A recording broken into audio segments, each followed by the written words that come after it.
പ്രതിപക്ഷ നേതാവ് വി സതീശന്റെ തെരഞ്ഞെടുപ്പ് മാനേജ്മെന്റ് വൈദഗ്ധ്യമാണ് തുടർച്ചയായി ഉപതെരഞ്ഞെടുപ്പുകളിൽ വിജയിക്കുവാൻ UDFിനെ സഹായിക്കുന്നതെന്ന് ഒരു പൊതുവിലയിരുത്തൽ സജീവമാണ്.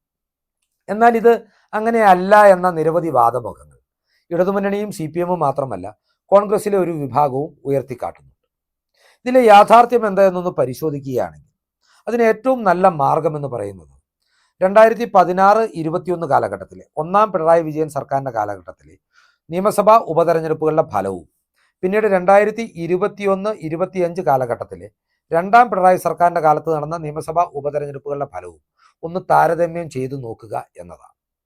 ഒന്നാം പിണറായി വിജയൻ സർക്കാരിൻ്റെ കാലത്ത് ആദ്യമായി നിയമസഭയിലേക്ക് ഒരു ഉപതെരഞ്ഞെടുപ്പ് നടക്കുന്നത് PK കുഞ്ഞാലിക്കുട്ടി മലപ്പുറത്തിൻ്റെ MP ആയി തെരഞ്ഞെടുക്കപ്പെട്ടതോടെ വേങ്ങരയിലാണ്. അത് ലീഗിൻ്റെ ഒരു കുത്തക മണ്ഡലമായതുകൊണ്ട് തന്നെ അത്ഭുതങ്ങളൊന്നും ഉണ്ടായില്ല. മുസ്ലിം ലീഗ് സ്ഥാനാർത്ഥി തന്നെ UDF പ്രതിനിധി തന്നെ അവിടെ ഉപതെരഞ്ഞെടുപ്പിൽ വിജയിക്കുകയും ചെയ്തു. എന്നാൽ 2016 പൊതു തെരഞ്ഞെടുപ്പിനെ അപേക്ഷിച്ച് അല്പം വോട്ട് ഉയർത്തുവാൻ CPMന് സാധിച്ചു. രണ്ടാമത്തെ ഉപതെരഞ്ഞെടുപ്പ് നടക്കുന്നത് ചെങ്ങന്നൂർ മണ്ഡലത്തിലാണ്. 2006-ലും 2011-ലും കോൺഗ്രസ് PC വിഷ്ണുനാഥിലൂടെ വിജയിച്ച ഈ മണ്ഡലം 2016-ൽ 7000-ഓളം വോട്ടുകളുടെ ഭൂരിപക്ഷത്തിൽ വിഷ്ണുനാഥിനെ പരാജയപ്പെടുത്തി രാമചന്ദ്രൻ നായരാണ് CPMന് വേണ്ടി നേടിക്കൊടുത്തത്. അദ്ദേഹത്തിന്റെ നിര്യാണത്തെ തുടർന്ന് നടന്ന ഉപതെരഞ്ഞെടുപ്പിൽ ശക്തമായ മത്സരം കാഴ്ചവെക്കുവാൻ UDF ശ്രമിച്ചെങ്കിലും കോൺഗ്രസ് സ്ഥാനാർത്ഥിയായ D വിജയകുമാറിനെ അന്ന് CPMന്റെ ആലപ്പുഴ ജില്ലാ സെക്രട്ടറി ആയിരുന്ന സജി ചെറിയാൻ 20,000-ലധികം വോട്ടുകളുടെ ഭൂരിപക്ഷത്തിലാണ് പരാജയപ്പെടുത്തിയത്. കോൺഗ്രസിനും CPMനും തുല്യശക്തിയുള്ള ഈ മണ്ഡലത്തിലെ കനത്ത പരാജയം UDFന് വലിയ തിരിച്ചടിയായിരുന്നു.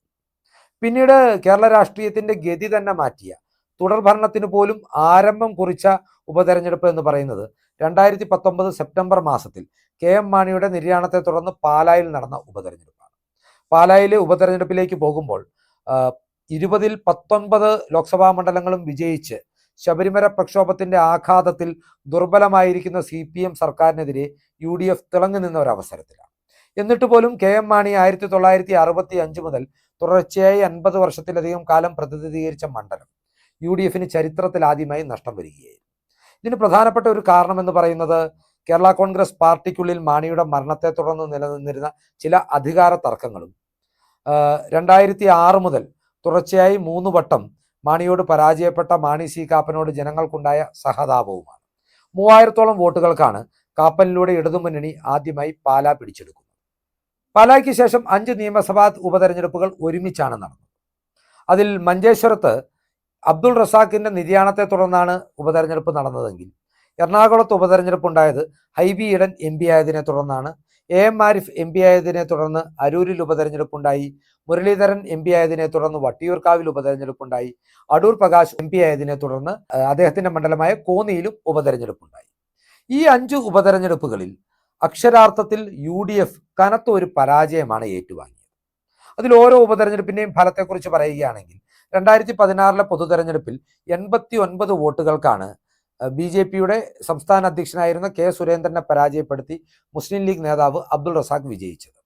എന്നാൽ അദ്ദേഹത്തിന്റെ നിര്യാണത്തെ തുടർന്ന് നടന്ന ഉപതെരഞ്ഞെടുപ്പിൽ ആ മണ്ഡലം നിലനിർത്തുവാൻ UDFന് കഴിഞ്ഞു എന്ന് മാത്രമല്ല 7000-ലധികം വോട്ടുകളായി 89-ൽ നിന്ന് ഭൂരിപക്ഷം ഉയർത്തുവാനും UDFന് സാധിച്ചു. മഞ്ചേശ്വരത്തോടൊപ്പം ഉപതെരഞ്ഞെടുപ്പ് നടന്ന അരൂർ മണ്ഡലത്തിലും UDFന് നേട്ടമുണ്ടാക്കാൻ കഴിഞ്ഞു. AM ആരിഫ് എന്ന CPM MLA പ്രതിനിധീകരിച്ചിരുന്ന മണ്ഡലം ലോക്സഭാ തെരഞ്ഞെടുപ്പിൽ ആരിഫിനോട് പരാജയപ്പെട്ട ഷാനിമോൾ ഉസ്മാന്റെ സ്ഥാനാർത്ഥിത്വത്തിലൂടെ ഏകദേശം 3000-ഓളം വോട്ടുകളുടെ ഭൂരിപക്ഷത്തിൽ പിടിച്ചെടുക്കുവാൻ UDFന് സാധിച്ചു. എന്നാൽ ഹൈബി ഈഡന്റെ ഒഴിവിൽ എറണാകുളത്തേക്ക് നടന്ന ഉപതെരഞ്ഞെടുപ്പിൽ UDFന് വലിയ വെല്ലുവിളിയാണ് നേരിടേണ്ടി വന്നത്. ഇപ്പോൾ എറണാകുളത്തിന്റെ സിറ്റിംഗ് MLA ആയ TJ വിനോദ് ആ കുത്തക മണ്ഡലത്തിൽ നിന്ന് കേവലം 3000-ഓളം വോട്ടുകളുടെ ഭൂരിപക്ഷത്തിൽ മാത്രമാണ് തെരഞ്ഞെടുക്കപ്പെട്ടത്. പക്ഷെ ഇതൊന്നുമല്ല UDFന് ഏറ്റ കനത്ത ആഘാതം എന്ന് നാം ഓർക്കേണ്ടതുണ്ട്. സിറ്റിംഗ് സീറ്റുകളായ വട്ടിയൂർക്കാവും കോന്നിയും UDF നേതൃത്വത്തിന്റെയും പ്രത്യേകിച്ച് കോൺഗ്രസ് നേതൃത്വത്തിന്റെയും ഒരു ജാഗ്രത കുറവ് മൂലവും സ്ഥാനാർത്ഥി നിർണയത്തിലെ പോരായ്മകൾ മൂലവും അവർക്ക് കൈമോശം വരികയായിരുന്നു. വട്ടിയൂർക്കാവ് മണ്ഡലം അന്ന് മേയർ ബ്രോ എന്നറിയപ്പെട്ടിരുന്ന പ്രശാന്തിലൂടെയാണ് CPM പിടിച്ചെടുത്തത്. വട്ടിയൂർക്കാവിൽ 2016-ൽ K മുരളീധരൻ BJPയുടെ കുമ്മനം രാജശേഖരനെ 7000-ഓളം വോട്ടുകൾക്കാണ് പരാജയപ്പെടുത്തിയത്. CPM അന്ന് ആ മണ്ഡലത്തിൽ 3-ാം സ്ഥാനത്തായിരുന്നു. എന്നാൽ ഉപതെരഞ്ഞെടുപ്പ് വന്നപ്പോൾ അന്ന് മേയർ ബ്രോ എന്നറിയപ്പെടുന്ന പ്രശാന്തിലൂടെ CPM ഈ മണ്ഡലം പിടിച്ചെടുത്തത് കോൺഗ്രസ് നേതൃത്വത്തിന്റെ കഴിവുകേടാണ് എന്ന് തന്നെ പറയേണ്ടി വരും. അത്രയൊന്നും അറിയപ്പെടാത്ത K മോഹൻകുമാറിനെ ചില ഗ്രൂപ്പ് പരിഗണനകളുടെ പേരിലാണ് അവിടെ സ്ഥാനാർത്ഥിയാക്കിയത്. ഫലം വന്നപ്പോൾ മുമ്പത്തെ തെരഞ്ഞെടുപ്പിൽ 3-ാം സ്ഥാനത്തായിരുന്ന CPM 14,000 വോട്ടുകൾക്ക് കോൺഗ്രസിനെ ദയനീയമായി ഇവിടെ പരാജയപ്പെടുത്തി. സമാനമാണ് കോന്നിയിലെയും സ്ഥിതി. 2 പതിറ്റാണ്ട് കാലത്തോളം അടൂർ പ്രകാശ് തുടർച്ചയായി വിജയിച്ച ഈ മണ്ഡലത്തിൽ 2016 അദ്ദേഹത്തിന്റെ ഭൂരിപക്ഷം 20,000-ലധികം വോട്ടുകളായിരുന്നു. എന്നാൽ അടൂർ പ്രകാശിന്റെ നോമിനിയായ റോബിൻ പീറ്ററിനെ ഒഴിവാക്കി കോൺഗ്രസ് നേതൃത്വം P. മോഹൻരാജിനെയാണ് ഇവിടെ മത്സര രംഗത്തിറക്കിയത്. എന്നാൽ ഫലം വന്നപ്പോൾ P. മോഹൻരാജ് 10,000-ലധികം വോട്ടുകൾക്ക് CPM-ന്റെ യുവ നേതാവായ KU ജനീഷ് കുമാറിനോട് ദയനീയമായി പരാജയപ്പെടുകയായിരുന്നു. അങ്ങനെ 2016-നും 2021-നും ഇടയിലെ നിയമസഭാ തെരഞ്ഞെടുപ്പുകളുടെ ഉപതെരഞ്ഞെടുപ്പുകളുടെ കണക്ക് നോക്കിയാൽ കുത്തക സീറ്റുകളായ വട്ടിയൂർക്കാവും കോന്നിയും പാലായും UDFന് കൈമോശം വരികയും നാമമാത്രമായി അരൂർ സീറ്റിൽ ഒരു ചെറിയ വിജയമുണ്ടാകുകയും ചെയ്തു. എന്നാൽ 2021-ന് ശേഷമുള്ള ചരിത്രം അങ്ങനെയല്ല. തൃക്കാക്കരയും പുതുപ്പള്ളിയും UDFന്റെ കോട്ടകളാണ് എന്ന് പറയുമ്പോൾ തന്നെ 2016-ലെ പൊതു തെരഞ്ഞെടുപ്പിൽ അവിടെ UDF സ്ഥാനാർത്ഥികളായ പ്രഗത്ഭ നേതാക്കളായ PT തോമസും ഉമ്മൻചാണ്ടിയും നേടിയതിന്റെ 2 മടങ്ങും 3 മടങ്ങും ഭൂരിപക്ഷത്തിലാണ് ഉപതെരഞ്ഞെടുപ്പുകളിൽ UDF ഇവിടെ വിജയിച്ചു കയറിയത്. തുടർന്ന് പാലക്കാട്ടേക്കും നിലമ്പൂരിലേക്കും എത്തുമ്പോൾ ഭൂരിപക്ഷം 2016-നെ അപേക്ഷിച്ച് 5 മടങ്ങായി വർദ്ധിക്കുന്നതും നമുക്ക് കാണാൻ കഴിയും. നിലമ്പൂരിലൂടെ ആദ്യമായി ഈ നിയമസഭയുടെ കാലത്ത് CPM-ന്റെ ഒരു സിറ്റിംഗ് സീറ്റ് പിടിച്ചെടുക്കുവാനും UDFന് സാധിച്ചിട്ടുണ്ട്. അക്ഷരാർത്ഥത്തിൽ UDFന്റെ തെരഞ്ഞെടുപ്പ് മാനേജ്മെന്റ് ശൈലിയിലുള്ള വ്യത്യാസങ്ങൾ തന്നെയാണ് ഈ മികച്ച വിജയങ്ങൾക്ക് കാരണം എന്ന് നാം മനസ്സിലാക്കേണ്ടതുണ്ട്.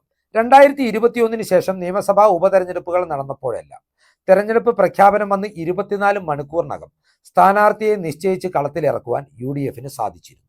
ഇത് VD സതീശൻ വന്നതിന് ശേഷം ശൈലിയിലുണ്ടായ ഒരു വലിയ മാറ്റമാണ്. അതുപോലെ തന്നെയാണ് ഏറ്റവും താഴേക്കിടയിലേക്ക് ഇറങ്ങിച്ചെല്ലുന്ന ബൂത്ത് ലെവലിൽ പ്രവർത്തിക്കുന്ന കോൺഗ്രസിന്റെ ശൈലിയും ഉണ്ടായിട്ടുള്ളത്.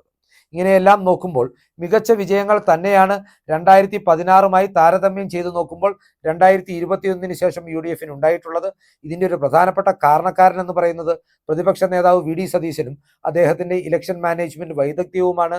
2021-ൽ നടന്നിട്ടുള്ള നിയമസഭാ തെരഞ്ഞെടുപ്പുകളെല്ലാം തന്നെ കൃത്യമായി 2026-ലെ പൊതു തെരഞ്ഞെടുപ്പിന്റെ ഫലസൂചനയായും നമുക്ക് വിലയിരുത്താവുന്നതാണ്. ഈ ചിന്തകൾ നിങ്ങളുമായി പങ്കുവെച്ചുകൊണ്ട് ഈ വീഡിയോ ഇവിടെ അവസാനിപ്പിക്കുകയാണ്. കൂടുതൽ രാഷ്ട്രീയ വാർത്തകൾക്കും വിശകലനങ്ങൾക്കുമായി ഞങ്ങളുടെ ചാനൽ സബ്സ്ക്രൈബ് ചെയ്യുക. നന്ദി.